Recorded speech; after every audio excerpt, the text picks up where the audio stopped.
Railway ने बनाई ऐसी तकनीक, पूरी रेल की पटरी बनी बिजली।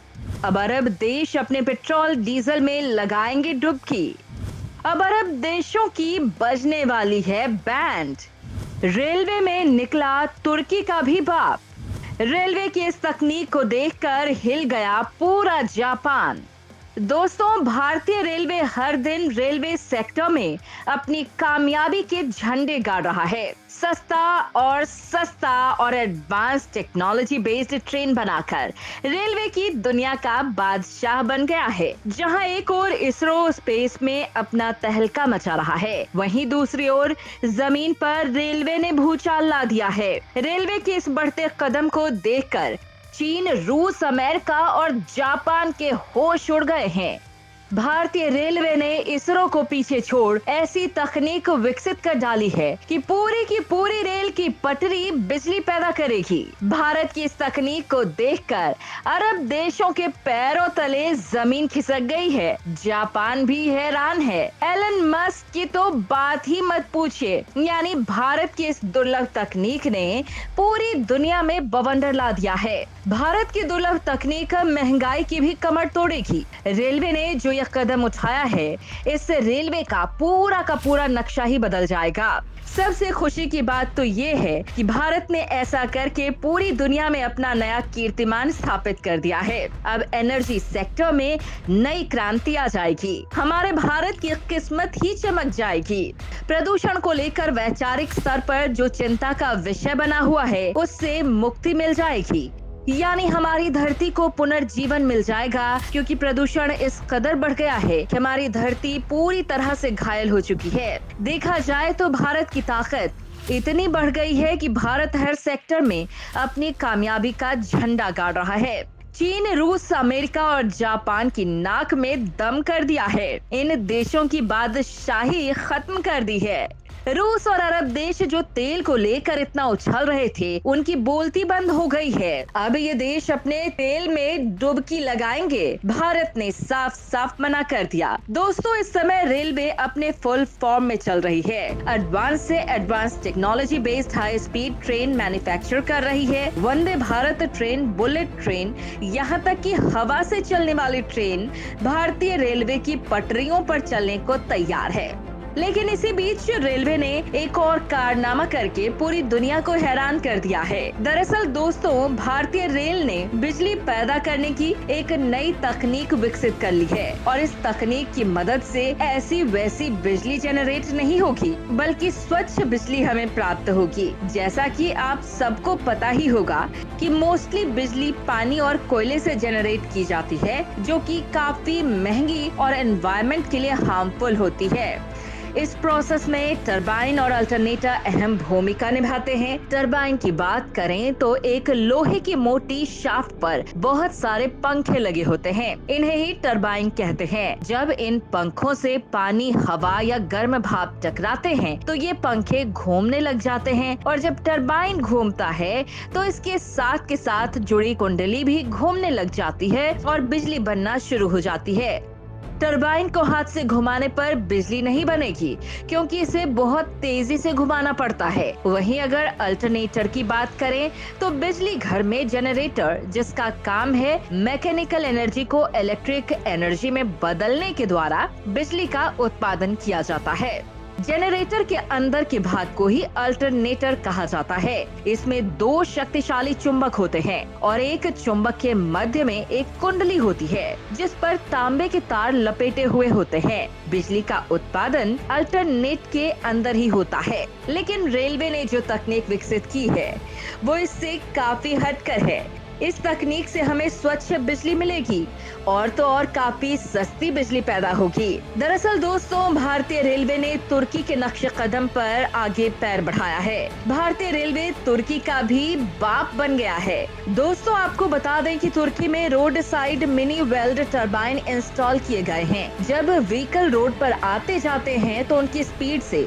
जो हवा निकलती है, उसी से मिनी विंड टरबाइन चलते हैं और बिजली पैदा होती है। लेकिन भारत में सड़कों पर नहीं बल्कि रेल की पटरियों के किनारे रेलवे ने ये मिनी विंड टरबाइन इंस्टॉल किया है। जब ट्रेन पटरियों पर हाई स्पीड से आती है तो हवा के झोंके से ये मिनी टरबाइन चलने लगते हैं और बिजली बनने लगती है। और ये काम वेस्टर्न रेलवे ने शहर में अपने कार्बन फुटप्रिंट को कम करने के लिए किया है और इतिहास में पहली बार वेस्टर्न रेलवे बिजली पैदा करने की कोशिश कर रहा है। वेस्टर्न रेलवे द्वारा नीले और सफेद रंग के ब्लेड वाले 5 वर्टिकल मिनी विंड मिल लगाए गए हैं। जब कोई ट्रेन गुजरती है तो ये ब्लेड रोटर शाफ्ट के माध्यम से चलने लगते हैं। ये मिनी विंड मिल 1 किलोवाट से 10 किलोवाट के बीच बिजली पैदा कर सकती है। यदि ये सफल होते हैं तो रेलवे उन्हें और अधिक स्थानों पर इंस्टॉल करेगी। रेलवे की ये पहल मोदी सरकार का जो सपना है भारत को जीरो मिशन वाली कंट्री बनाना, उसमें मील का पत्थर साबित होगी। यही नहीं, वेस्टर्न रेलवे से पहले ही अपने रेलवे स्टेशन पर और स्टेशन बिल्डिंग्स की छतों पर सोलर पैनल इंस्टॉल करके सोलर एनर्जी से बिजली प्रोड्यूस कर रहा है। 2021-22 में वेस्टर्न रेलवे ने सोलर एनर्जी का उपयोग करने के बाद 1.5 crore power consumption cost save किया है। साथ ही साथ वेस्टर्न रेलवे ने रिन्यूएबल एनर्जी के उपयोग से बिजली के बिलों पर 3 करोड़ से अधिक की बचत की है। यही नहीं, सोलर एनर्जी का उपयोग करके वेस्टर्न रेलवे प्रतिवर्ष 2711 मीट्रिक टन कार्बन उत्सर्जन कम करने में सफल और तो और डीजल के उपयोग में 10,82,000 लीटर प्रतिवर्ष की कमी से प्रतिवर्ष 10.04 करोड़ रुपए की बचत हुई है।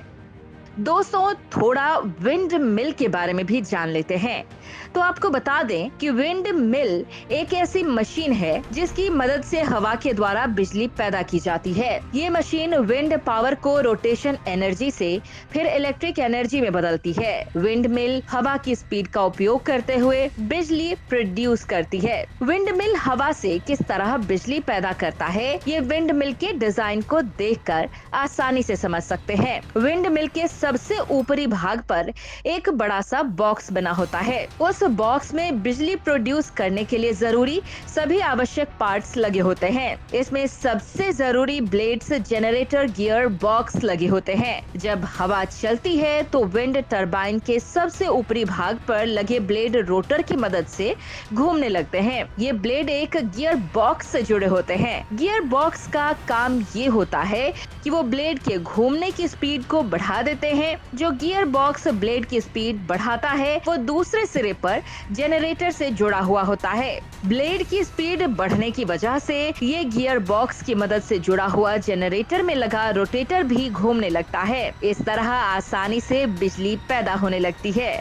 आमतौर पर जब भी कहीं विंड टरबाइन लगाए जाते हैं तो कभी भी 1-2 नहीं बल्कि अधिक संख्या में विंड मिल टावर लगाए जाते हैं, क्योंकि एक विंड टरबाइन से उसे उतनी मात्रा में बिजली उत्पन्न नहीं की जा सकती है। एक टावर से जितनी बिजली उत्पन्न होगी उससे कुछ घरों की ही जरूरत पूरी हो पाएगी। इसलिए जब भी विंड मिल कहीं लगाया जाता है तो एक बड़े क्षेत्र पर ही लगाया जाता है ताकि उससे इतनी ज्यादा बिजली उत्पन्न हो जिससे कि एक पूरे शहर तक को बिजली की सप्लाई की जा सके। पवन चक्की कई छोटे बड़े पार्ट से मिलकर बनी होती है। पवन चक्की में उपयोग किए जाने वाले parts blades, gear box, shaft, generator, tower brake, the controller और बैटरी होते हैं। विंड मिल 2 प्रकार के होते हैं। पहला वर्टिकल एक्सिस विंड मिल, दूसरा हॉरिजॉन्टल एक्सिस विंड मिल। और दोस्तों, एक बात और आपको बता दें कि विंड एनर्जी को ही बिजली उत्पादन का भविष्य माना जा रहा है। इस कारण दुनिया के अधिकतर देश